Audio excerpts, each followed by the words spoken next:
Salad Shooter helps you every day. How about some cheese for your pizza or perfect Salad Shooter hash browns for breakfast? Vegetables sliced or shredded, and nothing tops a salad like Salad Shooter. Point and shoot to help you every day. Presto Salad Shooter Electric Slicer Shredder. So you can fill an omelet, slice a beet, make a soup, top a treat. Clean up easy, dishwasher safe, stores anywhere. Salad Shooter helps you every day. Original and professional Salad Shooter.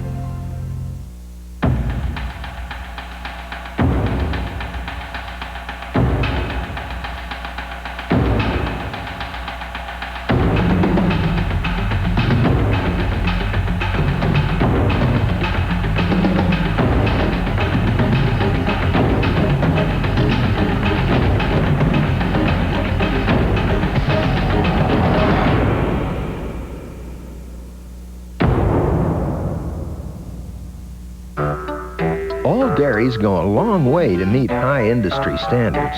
But Quality Checked goes farther, which is why more people are coming up to the fresh taste of Quality Checked, where higher standards mean fresh taste. Does Hitachi make camcorders, Yes. barcode readers, Yes. micromotors, Yes. BBX systems, Yes. clown noses, No. mass transit trains, Yes. semiconductors? Yes. Lots of products. Lots. Over 20,000. Yeah, but who's counting?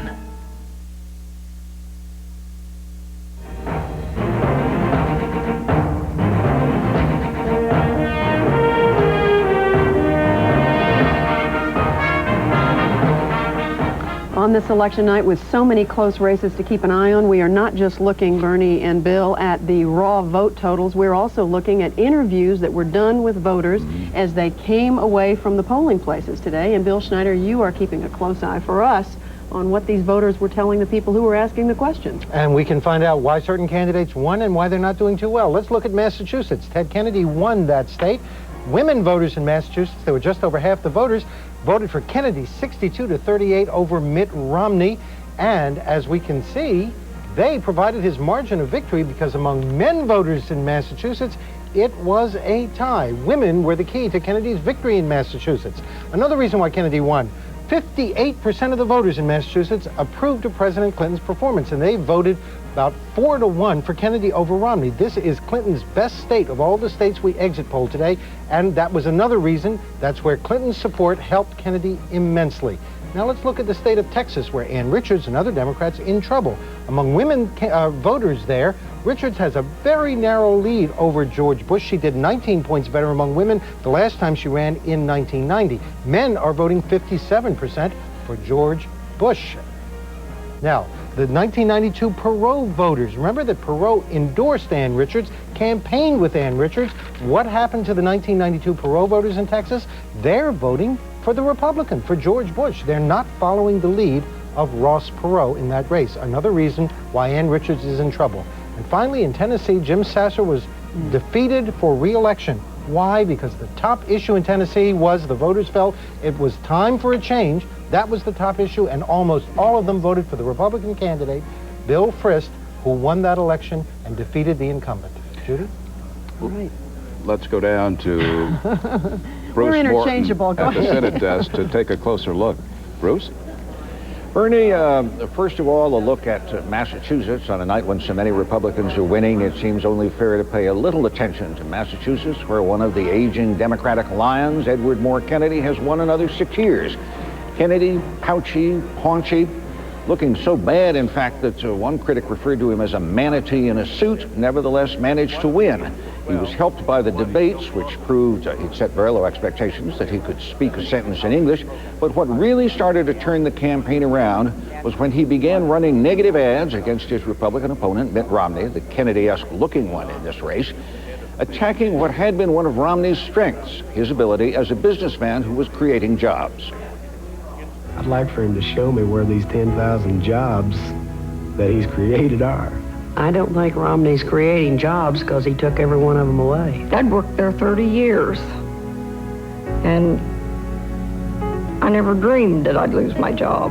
Mitt Romney says he helped create 10,000 jobs. The former workers at SCM in Marion, Indiana, say something else. If he's created jobs, I wish he could create some here, instead of taking them away. So Kennedy wins in Massachusetts, one Democratic lion who remains in the Senate. In Tennessee, though, it was exactly a different kind of story. Bill Frist, the challenger, wore all through the campaign what he called his lucky tie. It was a U.S. flag patterned tie. He may now, I suppose, wear it when he takes the oath of office in the Senate. He's a heart surgeon, does heart transplants, was the head of the transplant unit at Vanderbilt University, and had never done anything in politics before, and used that as one of his strengths. His ads said, Sasser's a politician, I'm not. Bill Frist has worked the last 18 years as a heart surgeon, living with people's hopes and fears and earning their trust. Bill Frist has seen the horrors of crime and drugs and families trapped by welfare. Tax and spend career politicians in Congress are crippling our country. That's why Bill Frist is running for the U.S. Senate to retire Jim Sasser. Bill Frist will put you first. Sasser said when I talked to him, usually the challenger has to show why he should get your job. This year it seems as if we have to show why he shouldn't, and apparently he failed to do that. In Missouri, the challenge of Democratic Congressman Alan Wheat has failed. The new senator will be a Republican, like the retiring senator, John Danforth. The new one is John Ashcroft, a former governor. Oddly enough, Ashcroft at one point wanted to be Republican national chairman, the job Haley Barbour has now. He ran against Barbour and lost. He will now have to settle for being a U.S. senator, which he may think is better, which he may think is worse. And finally, one more note about Virginia. We could take a look at the raw vote there. That's still coming in, of course.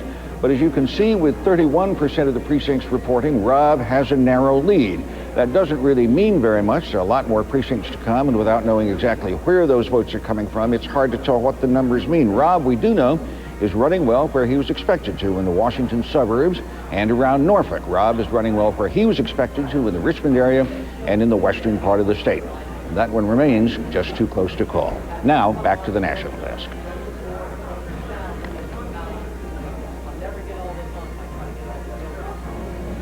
That's the balance of power. That's where we started, 56 Democrats in the Senate to 44 Republicans.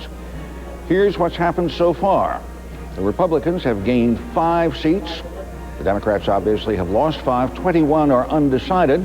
If the Democrats lose 2 more, if the Republicans gain 2 more, they'll be in control. Now, back to the national desk.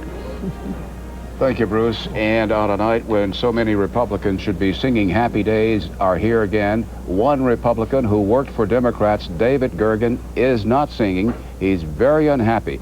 President Clinton's former image fixer who went to the State Department is leaving. Let's get the latest from our senior White House correspondent, Wolf Blitzer.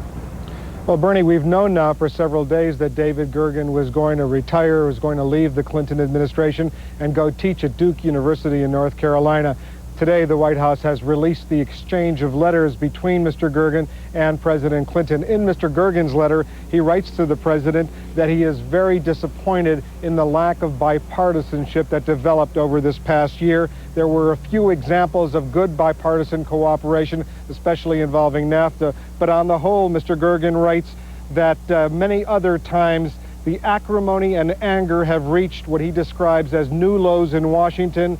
I know how much those times have pained you, he writes to the president. And indeed, in the president's reply to Mr. Clinton, the president does say that his appointment of Gergen was a powerful signal that he did want to have bipartisan cooperation. David Gergen, having served in several Republican administrations, he laments the fact that there was not enough bipartisanship. Indeed, as we go ahead into this post-election analysis, there's no doubt that White House officials now seem resigned to losing the U.S. Senate, that the Republicans almost certainly will gain the 7 seats necessary to have a majority in the U.S. Senate. If you speak to White House officials privately, as I have been throughout the course of the last couple hours, the only question now remains whether they'll lose the House of Representatives as well. Now back to the national desk. Okay, thanks very much, Wolf Blitzer. A reminder to you, our viewers, throughout our coverage tonight, at the bottom of your screen, there you see it, the 4th Congressional District in Kentucky. We'll be showing you those kinds of races throughout this night. Now, let's take a look at some of the vote totals as they've come in Florida in the gubernatorial race. Bill Schneider, Jeb Bush still slightly leading, only with 7% of the precincts in. That's right. This is going to be a very tight race. It could take us very late into the night. Another race the Democrats are keeping a close eye on in New Jersey, the Senate race. The incumbent Senator Lautenberg is running ahead, but it's only 9% counted at this point. Yes, Lautenberg is seeking his third term. He was thought of as a fairly safe incumbent. He voted against the Clinton budget, for instance, but that's a state that's very sensitive to the tax issue. Let's take a look at the matchups. In Michigan, the former head of the Republican Party there, Spence Abraham, going against Bob Carr. That is a tight race. It's an open seat being given up by Don Riegel, a Democratic senator. It would be a Republican pickup if Abraham wins. Carr has been on the defensive in this because he's been depicted by Abraham as a Washington insider. These states are among the ones where the polls have closed at 8 o'clock Eastern. The Pennsylvania Senate race is one of the close ones we're watching.